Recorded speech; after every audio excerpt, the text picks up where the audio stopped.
गिरफ्तारी के लिए तैयार, बहुत देर की मेहरबान थे। सिद्दीक जान पे शेल डाल दिए, मेरे पे प्रोपेगेंडा डाल देंगे। अभी तक आप मुझे एक सहाफी का बता दें जिसे इन्होंने उठाया हो, मारा हो, गिरफ्तार किया हो, तशद्दुद किया हो, जो रुक गया हो। मंसूर कहता था कि ये 6 का 6 लाख फौजी दहशत है और फौज हमसे, हम फौज से हैं, वो हमारे बगैर कुछ नहीं है, हम उनके बगैर कुछ नहीं है। अस्सलाम वालेकुम नाजरीन, मैं हूं कमर मेकन और आज आप एक हमारा स्पेशल एपिसोड देख रहे हैं। मेरे साथ इस वक्त हमारे बहुत ही ज़बरदस्त नौजवान और एक बहादुर सहाफ़ी मखदूम शहाबुद्दीन साहब हमारे साथ मौजूद हैं। कुछ 2 दिनों से तकरीबन एक प्रोपोगेंडा स्टार्ट किया गया जिसने कल से एक हाइप क्रिएट कर लिया। अभी इस वक्त हुकूमत की तरफ से भी ऐसे बयानात सामने आ रहे हैं कि सोशल मीडिया के ऊपर जो प्रोपोगेंडा करने वाले लोग हैं, हम उनको भी ऐवान में उनका केस जो है वो लेकर आएंगे। और उनका इशारा वाज़े तौर पर कल से एक कैंपेन जो चलाई गई है मुख्तलिफ मीडिया सेल्स की जानिब से, इवन मेन स्ट्रीम मीडिया, जियो समेत सब ने वो कैंपेन चलाई और इदारों के खिलाफ प्रोपोगेंडा करने के इल्ज़ाम में कुछ लोगों के नाम लिए जिनमें मखदूम शहाबुद्दीन साहब का नाम भी शामिल है। आज हमने इनसे खुसूसी तौर पर वक्त लिया है सिर्फ ये जानने के लिए कि आखिर ये इशू है क्या और ये वासिफ काज़मी ने जो इंकशाफ किया है और जो उसने कन्फेशन दिया है और उसमें कितनी हकीकत है और उसका असल में इस मामले के साथ क्या ताल्लुक है और वो मखदूम शहाबुद्दीन का नाम इसमें क्यों जो है वो शामिल करके इस्तेमाल कर रहा है, इसके पीछे क्या एजेंडा है। देखिए, इसके पीछे जाहिर है किसी न किसी को फ़ायदा पहुंच रहा है।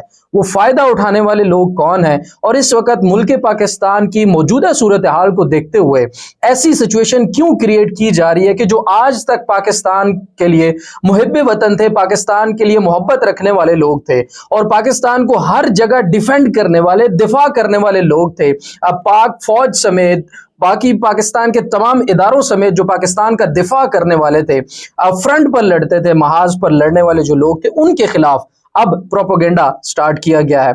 एक नया प्रोपोगेंडा स्टार्ट किया गया है। देखिए, इसमें हम इमरान रियाज खान साहब के ऊपर भी इसी किस्म का प्रोपोगेंडा देख चुके हैं। हम इसमें अपनी मोहसिन सहाफत, शहीद सहाफत सर अरशद शरीफ शहीद साहब की कुर्बानी दे चुके हैं। आखिर ये सिलसिला कब रुकेगा? आइए मखदूम शहाबुद्दीन साहब से बात करते हैं। अस्सलाम वालेकुम सर, कैसे हैं आप? बिल्कुल बेहतरीन, इन हाई स्पिरिट्स, गिरफ्तारी के लिए तैयार, पहले से ही? बिल्कुल जी, पहले से हम तो तैयार बैठे हैं इंतजार में। और मैं ये बात पहले भी करता आया हूँ कि जब आए लेने तो पहला जुमला यही होगा कि बहुत देर की मेहरबान आते। आप इस वासिफ काज़मी को कैसे जानते हैं या नहीं जानते और इस प्रोपोगेंडा के पीछे क्या चीज आपको समझ आती है? वासिफ काज़मी जो है ना, ये मुझे लंदन में मिले और मैं गालिबन दोस्तों के साथ बैठा था तो ये ऊपर से आए और जैसे आपको नॉर्मल पाकिस्तानी कोई ओवरसीज मिल जाए या यहाँ पे भी बाहर आप कभी रेस्टोरेंट पे बैठे हो तो आपको कोई मिल जाए बंदा और वो आपके साथ तस्वीर बना ले या आके बैठे 2 मिनट आपसे बात कर ले, इससे ज्यादा मैं वासिफ काज़मी साहब को नहीं जानता। रैंडम। और इसमें इम्पॉर्टेंट चीज ये है कि वासिफ काज़मी साहब ने मेरा नाम लिया या नहीं लिया या उनसे जैसे भी दिलवाया गया, वो जिस हालत में लोगों से बयान दिलवाते हैं वो भी सबको पता है। इम्पोर्टेंट चीज ये है कि वासिफ काज़मी से पूछा जा रहा है मेरे बारे में और वो जो पूरा एक नैरेटिव बिल्ड करने की कोशिश की जा रही है ना, उसमें एक बात कही गई। एक तो शानदाना गुलजार साहिबा इसे कंटेंट देती थी वासिफ काज़मी को, फिर आदिल राजा भी। इन्होंने अपनी कन्फेशन वाली वीडियो में एक बड़ी दिलचस्प बात की और वो बात जो है वो कहलवाई गई है। वो कहा गया है कि जब मैं आया तो Adil Raja and Makhdoom Shahab were having a one-on-one meeting which I had no idea of what is the agenda. Right, यानी वो जो एक स्टेटमेंट दे के वो जो एक बेस बना दी गई कि पता नहीं आदिल राजा और मैं क्या काम कर रहे हैं, खुफिया मीटिंग कर रहे थे एजवेयर रोड के ऊपर लंदन में बैठ के। वो एजवेयर रोड जो देसियों से भरा हुआ है, यहाँ पे जरा होता है ना, लोकेलिटी होती है कहीं पे पाकिस्तानी ज्यादा, वहां पे अरबी पाकिस्तानी बैठ के चाय पी रहे होते हैं। बिल्कुल, मतलब खुफिया मीटिंग करनी होती तो हमने उधर ही करनी थी। और इतना खुफिया इजलास, एक मजमूम प्रोपेगेंडा, एक मुनज़्ज़म प्रोपेगेंडा, तो ये सारे का सारा मैं समझता हूँ ये हरबे हैं। सिद्दीक जान पे शेल डाल दिए, मेरे पे प्रोपेगेंडा डाल देंगे। आदिल राजा साहब से मेरा ताल्लुक बड़ा पुराना है और उस वक्त से है जब आदिल राजा साहब, जिनके लिए आज वो एक लायबिलिटी है, उनके लिए एसेट थे। जब वो उनका असासा हुआ करते थे, जब वो 5th जनरेशन वॉर के अंदर मेजर गौरव आर्या एक जानिब था तो दूसरी तरफ पाकिस्तान से मेजर आदिल राजा हुआ करता था। तो उस दौर से मेरा उनसे ताल्लुक है और जिस दौर में वो मंजूर नजर होते थे वो GHQ में ना सिर्फ मकबूल थे बल्कि कबूल भी थे, मकबूलियत भी थी और कबूलियत भी थी। अब तो चले वो विलन है ना, मैं उनकी किसी बात से वो नहीं कर रहा, मैं ना तो डिफेंड कर रहा हूँ उन्हें, ना ही मैं उसे निगेट कर रहा हूँ। वो उनका अपना मामला है, वो अपनी खबर दे रहे हैं, अपने सोर्सेज से दे रहे हैं। वो ठीक है या गलत है इसका फैसला करने वाला मैं नहीं होता। अगर मिलिट्री एस्टैब्लिशमेंट उसकी तरदीद कर दे तो वो अलग बात है। आदिल राजा से कैसे और कब ताल्लुक बना? सिर्फ वही एसेट था या आप भी एसेट थे? देखिए, अगर हमें एसेट गिना जाता था तो गिना जाता रहे। लोगों ने तो यहाँ तक कहा कि हम उनकी पेरोल पे हैं, लोगों ने यहाँ तक कहा कि हमें तो वो प्रमोट करते हैं, लोगों ने ये भी कहा कि पता नहीं उनसे हम क्या कुछ फवाइद लेते हैं। बल्कि आपके इस चैनल के तवज्जुह से मैं बता दूं कि मैंने पाकिस्तान की अफवाज से क्या कुछ लिया है, आज उसकी फहरिस्त दे देता हूँ। 2021 का जो साल था ना, उसका एक कैलेंडर, एक मग जिसमें चाय पीते हैं जिसपे लोगो लगा हुआ था कश्मीर का, यौम यकजहती कश्मीर। आपने कश्मीर के लिए बहुत काम जी किया, मैंने ये उसी वक्त की बात जी है। जी। और एक टोपी जिसपे ISPR लिखा हुआ है। तो अगर तुम्हें लगता है कि उनकी ये इन्वेस्टमेंट डूब गई है, होता है ना, इतनी इन्वेस्टमेंट उन्होंने वापस करने के लिए तैयार है, वो पुराना कैलेंडर भी मेरे पास पड़ा है, मेरे भी किसी काम का नहीं है, उनके काम का है या नहीं है। तो 2021 वाला कैलेंडर भी मैं वापस लेना नहीं है तो बता दो, मैं पोस्ट करवा दूंगा। नहीं, आपको क्या लगता है ये जो प्रोपोगेंडा इस वक्त शुरू किया गया, ये बड़ा नाजुक दौर अभी चल रहा है। देखिए, पिछले एक साल के अंदर रिजीम चेंज के बाद पाकिस्तान के अंदर जो लोग बोलने वाले थे उनको किसी ना किसी तरीके से चुप कराया गया, किसी को डरा के चुप कराया गया, किसी को धमका के, किसी को फैमिली वगैरह को ब्लैकमेल करके, किसी को मुल्क बदर करवा दिया गया, कुछ को शहीद कर दिया गया।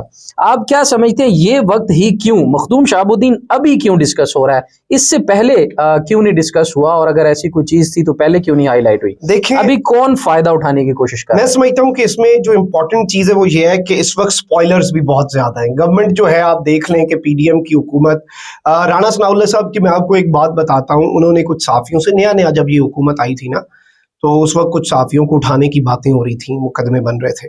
तो लाहौर में कुछ साफियों से राणा साहब की मुलाकात हुई और उन्होंने उन साफियों से ऑफ द रिकॉर्ड एक बात कही।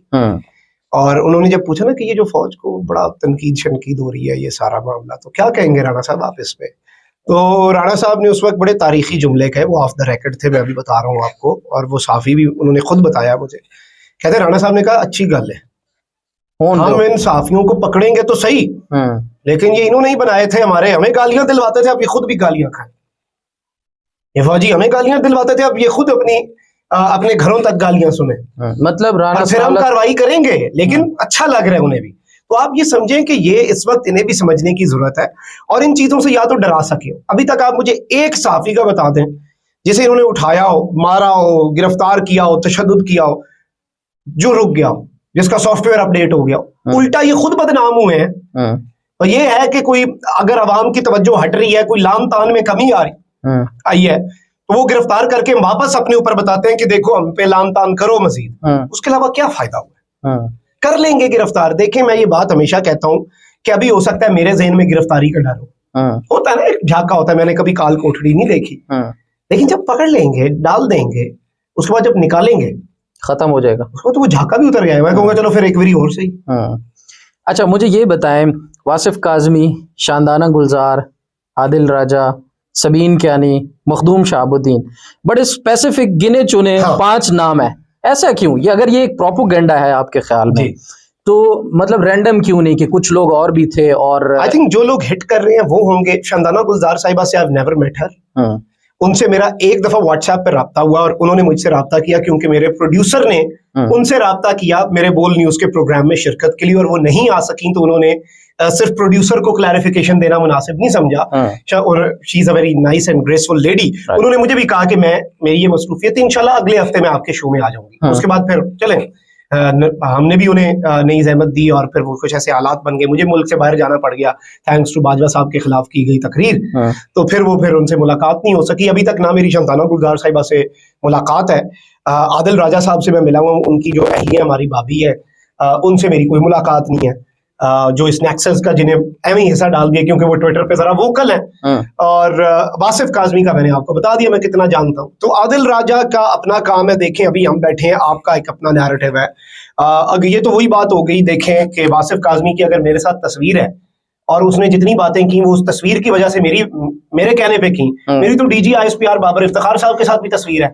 इसका मतलब मैं आज जो कुछ कर रहा हूँ उनके कहने पे कर रहा हूँ। मेरी नवाज शरीफ के साथ तस्वीर है, मेरी मरियम नवाज के साथ तस्वीर है, इसका मतलब है वो मेरे से करवा रहे हैं। वही तस्वीर से क्या हो जाता है किसी ने आपके साथ, मेरे साथ अभी सारे अभी रास्ते में आते हुए 2 बंदों ने तस्वीर बनवाई है।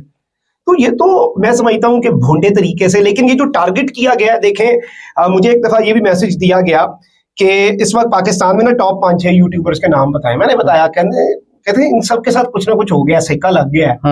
कहते रह कौन गया, सॉफ्टवेयर अपडेट हो गया। मैंने कहा, कहते मुझे कहते बेटा बताए ना रह कौन गया। मैंने कहा मैं ही रह गया हूँ। कहते बस फिर समझ जाओ। अच्छा, तो मतलब आपको इनडायरेक्टली कहीं ना कहीं से ये पैगाम देते रहते, मिलते रहते हैं। आदिल राजा के साथ मीटिंग में क्या डिस्कशन हुई आपकी? आप बड़ा अच्छे माहौल में तस्वीर में देखे जा सकते हैं। हाँ, चल रहा है। 1 साल पुरानी मीटिंग थी। उस वक्त आदिल राजा साहब ने अपना यूट्यूब भी नहीं बनाया था, और उस वक्त वो इतने वोकल भी नहीं थे, क्रिटिकल भी नहीं थे मिलिट्री एस्टैब्लिशमेंट के जो वो अब हैं। अब तो obviously he has taken a very hard stance, बहुत ज्यादा, बल्कि मैं समझता हूँ, बल्कि मैं कहता हूँ कश्तियां सारी जला दी उन्होंने।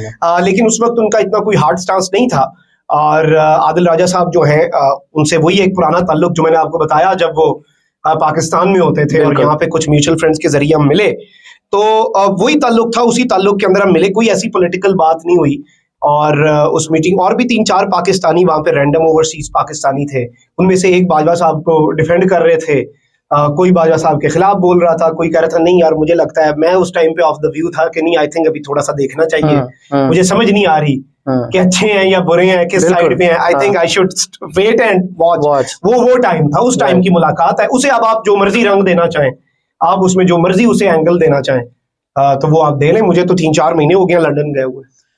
आदिल राजा साहब के पॉइंट ऑफ व्यू से कितना आप इत्तेफाक करते हैं? अगर हम 1 to 10 या 1 to 100 देखें तो उनकी कितनी सारी बातों से आप इख्तलाफ करते हैं? मैं इसे ब्लैक एंड व्हाइट में नहीं रखूंगा, मैं ग्रे रीजन्स रखूंगा। कुछ बातों से मैं इत्तेफाक कर सकता हूँ, कुछ बातों से मैं इख्तलाफ भी कर सकता हूँ। बड़े भाइयों में भी होता है, क्योंकि देखें मैं हमेशा कहता हूँ, I do not agree with what you say, but I will defend to death your right to say. He has got the right to say whatever he wants to, but agreeing or disagreeing is up to me, वो मेरे पे है। तो मैं समझता हूँ मैं completely कोई ये गैर मशरूत नहीं करता उनके मौके से। मेरा एक अपना स्टांस है, मैं चीजों को अपने हिसाब से देखता हूँ।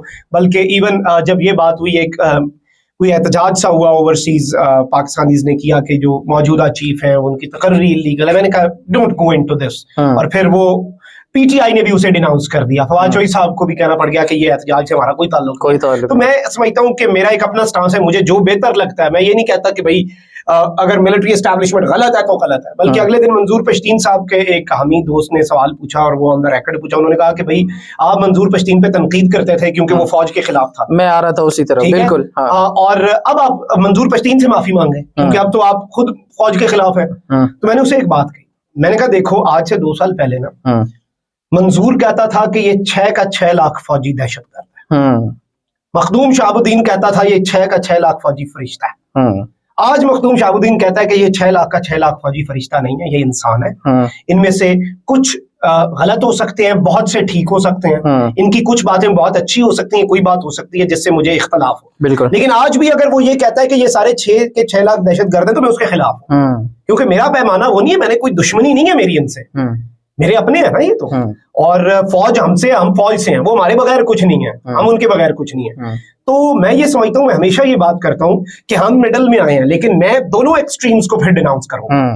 अगर मैं एक एक्सट्रीम जो बहुत ही ज्यादा अंधा मोहब्बत और अंधा प्यार में डूबी हुई है और जिसे कुछ गलत सही नजर नहीं आ रहा वो भी गलत है, तो वो सारे भी गलत हैं जो इन सबको बुरा कह रहे हैं, वो जो इन्हें दहशतगर्द कह रहे हैं। देखें मैंने अपने मुल्क की बका भी तो देखनी है ना। तो मैं ये समझता हूँ कि आपको स्टांस और लाइन वो रखनी चाहिए जो अपनी पसंद नापसंद, अपने गुस्से, इन तमाम तर चीजों को बलाए जातियात से हट के। अगर मैं जातियात पे आऊं, मैं कहूँ कि मुझे तड़ी लगाई है जी फलाने ने, तो मैं अब पूरे इदारे के ऊपर आ जाऊं, मैं कहूँ कि बस ये पूरा इदारा क्यों बुरा है, नहीं है बुरा, लेकिन मुझे ये देखना है कि what is in the interest of my country and my institution which is important for the country. तो देखिए मैं तो वही करता हूं, और इसमें बहुत से मेरे दोस्तों से मेरा इख्तिलाफ भी रहता है। बड़ी दफा पीटीआई के दोस्त नाराज हो जाते हैं कि आप बड़ी बारीक वारदात डाल देते हैं, आप उन्हें थोड़ा सा सॉफ्ट कॉर्नर दे जाते हैं। नहीं भाई, मैं कोई एक लाइन तो नहीं ले रहा, मैं कोई पार्टी पॉलिसी तो है नहीं। बिल्कुल। अगर आपको लगता है कि मैं पार्टी पॉलिसी के खिलाफ जा रहा हूं, मैं ना तो पार्टी का इसमें शोकाज जारी कर दें, मेरी पार्टी की वो रुकनियत मुअत्तल कर दें जो है ही नहीं। अच्छा, ये बिल्कुल इसमें ये बात हो रही थी पार्टी की और उस बयानिए की जो एक खास पार्टी को सपोर्ट करता है, झुकाव नजर आता है एक पार्टी की तरफ। आपको क्या लगता है, व्यूअरशिप की गेम होती है, या आपको वाकई ही लगता है कि इस वक्त रजीम चेंज के बाद इमरान खान या पीटीआई का जो नैरेटिव चल रहा है वो वाकई ही ठीक है? क्योंकि दूसरे सारे एक तरफ है, ये समझना कुछ ज्यादा मुश्किल नहीं है। हाँ। लेकिन आपके ऊपर जो अभी ये कह सकते हैं कि एक किस्म का अताब मतलब आ रहा है, आ रहा है। इसके पीछे मतलब मैं स्ट्रेट फॉरवर्ड ही पैसा वीडियो जारी करवाने के पीछे वासिफ काजमी की कौन है?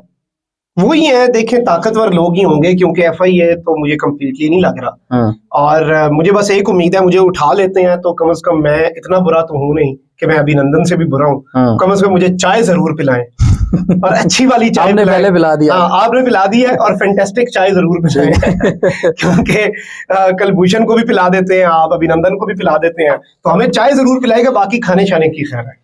वो मखदूम शहाबुद्दीन जो मंजूर पश्तीन के खिलाफ उस वक्त भी फौज को डिफेंड करता था, मंजूर पश्तीन के लोग कहते थे हम फौज को घसीटेंगे, मारेंगे, नाकों पे रोका जाता था, वजीरिस्तान के सारे हालात सबके सामने फौज ने बहुत कुर्बानियां भी दी वहां पे। वो मखदूम शहाबुद्दीन आज कड़वा क्यों लग रहा है? देखें, कड़वाहट जो है ना, वो मैं समझता हूँ, मैंने वही बात की कि मैं अभी भी रैशनल होकर सोचता हूँ। बहुत दिल दुखा भी होगा बहुत सी चीजों पे, हमें अच्छा भी नहीं लगा, और वैसे भी जहाँ पे ज्यादा मोहब्बत होती है ना, तब आपको गुस्सा नहीं आता, तब आप हर्ट हो जाते हैं, और हर्ट बंदा जो है वो बड़ा बोझल होता है। लेकिन मैं हमेशा ये बात करता हूँ, आपको मैं ये भी बताऊं कि ये जो एक नारा था ना, ये जो दहशतगर्दी है इसके पीछे वर्दी है, इसका अल्टरनेट नारा भी मैंने दिया था कि ये जो सोनी धरती है इसके पीछे वर्दी। मैं आज भी खड़ा हूँ, मेरा सरहदों पे जवान आज भी इस सोनी धरती के लिए बड़ा इंपॉर्टेंट है और रहेगा। लेकिन वही बात है कि किसी एक दो शख्स या एक दो लोगों के एक नैरेटिव से या उनकी लाइन से इख्तलाफ जो है, मैं समझता हूँ आज भी मैं इदारे से उतनी मोहब्बत करता हूँ। आपको गिरफ्तार किया जाएगा? मुझे लग रहा है इस दफा किया जाए। अगर कर लेते हैं तो क्या कर लेते हैं तो मैं लोगों को सिर्फ इतना पैगाम दूंगा कि वही बात है कि ये बात भी मुमकिन है मेरा सर ना मिलेगा, लेकिन मेरी आंखों में तुझे डर ना मिलेगा। आप ज्यादा से ज्यादा क्या कर सकते हैं? अरशद शरीफ सबका काम आसान करके गया, और मैं हमेशा एक बात करता हूँ, Arshad Sharif was killed, he was not defeated. तुम उसे मारने में कामयाब हो गए, उसे हरा नहीं सके, बिल्कुल वो आखिरी लम्हे तक नहीं हारा, ही डिडंट गिव अप, उसने हार नहीं मानी। तो देखिए, हम तो डटे हुए हैं, और मैं समझता हूं कि जब आप एक रास्ता चुन लेते हैं ना, मैंने पहले भी ये बात की कि जिस तरह सरहद पे मेरा खड़ा जवान ये शिकवा नहीं ना करता कि दूसरी साइड से गोली आ रही है, because he signed up for it, he knows. उसी तरह से सहाफत में, इस मुल्क में, इस हवसज़दा माहौल में अगर आप कर रहे हैं तो आपको गिरफ्तारी के लिए तो तैयार रहना चाहिए। कोई एहसान भी नहीं है कौम, आप अपने हिस्से की शम्मा जला रहे हैं, आप मुल्क का कर्ज उतार रहे हैं, कोई एहसान नहीं है। इतनी खुशी क्यों है गिरफ्तारी? ये तो तमगा है, ये तो मेडल है, सिर्फ वही मेडल क्यों रखे सारे, कोई हमें भी लगा दे, कोई डर नहीं है, यकीन माने कोई डर नहीं है। अब वो डर भी उतर चुका है, क्योंकि लोगों की इज्जत ज्यादा मैटर करती है, लोगों का प्यार मैटर करता है। आप लोगों में निकल जाएं, आप लोगों में निकलें, हम निकलते हैं, अब हमारे कॉन्फिडेंस से, हमारी बॉडी लैंग्वेज से ही आप सारी कहानी जान जाएंगे कि लोग किसके साथ हैं। बाहर तो नहीं चले जाएंगे? नहीं, बाहर अभी मेरा इरादा नहीं। अच्छा, आखिरी सवाल आपसे पूछता जाऊंगा, आपकी व्यूअरशिप इंडिया में मैंने थोड़ा सा जो रिसर्च किया बहुत ज्यादा थी जी, आप बैन भी हुए। 30 to 35% मेरी व्यूअरशिप इंडिया से थी। वो क्यों बैन उन्होंने किया था उस वक्त? उन्होंने इसलिए किया था क्योंकि हम मोदी की जो इंतहा पसंदी है, मकबूजा वादी के अंदर होने वाला जुल्म और पाकिस्तान का मौकफ जो है वो रखते थे। हम आज भी रखेंगे, ऐसी कोई बात नहीं, मेरा मुल्क है, हम कश्मीरियों के साथ उसी तरह से हैं, और उसकी पादाश में, और हमारे लब पे आज तक शिकायत नहीं आई कि मेरा बिजनेस 30% इफेक्ट हो गया। मेरी व्यूअरशिप का मतलब डॉलर्स ही है ना जो आ रहे हैं, मेरा 40% वही मेरा इनकम कम होगी, आज तक नहीं कहा, क्योंकि वो हम अभी कॉज के लिए काम कर रहे हैं। This is not all about money, पैसे के लिए हो तो हम बाहर बैठ के फिर करते रहे, हम अपना आराम से काम करते रहे, हम कोई एक हार्ड लाइन भी ना ले, लेकिन हमें जो अपने मुल्क के लिए ठीक लगेगा हम करेंगे। भारत ने हमें बैन किया, और आज अगर हम ही गद्दार हैं तो फिर तो सोचना पड़ेगा, सवाल पैदा होगा कि भारत भी बैन कर रहे हैं और आप भी कर रहे हैं, तो क्या आप दोनों सेम पेज पे और हम ही गलत है? बदला कौन? हम तो वहीं खड़े हैं, मुझे लगता है कि हमारे दोस्त बदल गए। कभी पे रोल पे रहे? नहीं, आर्मी के कभी नहीं। एक मशहूर चीज है कि जी फलां बंदा, सदीक जान भाई के बारे में कहा जाता है, आपके बारे में कहा जाता है, और कुछ लोग ऐसे हैं जो बड़ा भरपूर आवाज उस वक्त उठाते थे, पाकिस्तान के नैरेटिव को लेके चलते थे, उनके बारे में कहा जाता था कि ये पे रोल पे हैं और इनको एजेंसीज या ISI जो है ये बड़ा सपोर्ट करती है और इनको इनकी व्यूअरशिप को बढ़ाने के लिए इनकी बड़ी मदद करती है। तो ये मिथ बिल्कुल गलत है, आपके सामने। क्लियर हो गई है, और वैसे भी मैं समझता हूँ कि देखें मेरे पे इल्जाम लगता था, बाकियों के लिए मैं नहीं कह सकता, मैं तो पेरोल पे नहीं था।